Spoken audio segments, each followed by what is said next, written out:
de vie de nos compatriotes se sont améliorées. Au contraire, la Guinée a reculé sur tous les plans.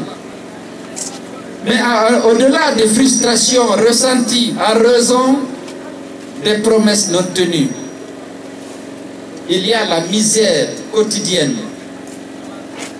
à laquelle est confronté aujourd'hui l'ensemble des fils du pays.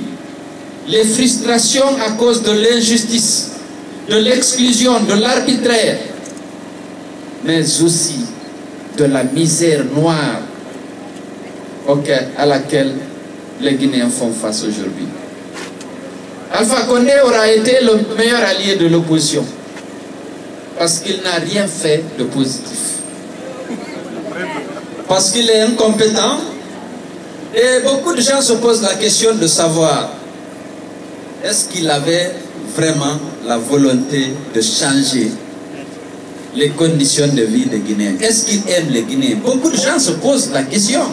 Et croyez-moi, des gens, même des fondateurs de son parti, parce que lorsqu'on l'a vu à l'épreuve, les gens se sont rendus compte qu'il n'est pas à la hauteur, il n'est pas digne de cette fonction présidentielle. La Guinée a besoin d'un président qui sait prendre de la hauteur, qui va traiter tous les fils du pays sur le même pied d'égalité, qui va avoir le souci de leur sécurité, le souci de leur bien-être, le souci de leur solidarité.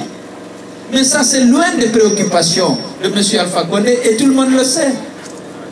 Aujourd'hui, 4 ans après, chacun d'entre nous peut faire le bilan du règne d'Alpha Condé en termes d'amélioration de sa sécurité, de ses conditions de vie. Nous avons, aujourd'hui, nous enregistrons l'arrivée massive d'anciens militants du RPG, déçus par la qualité de la gouvernance, déçus des conditions de vie de notre pays, déçus des politiques et des pratiques menées par Alpha Condé dans la gestion de ce pays. Aujourd'hui,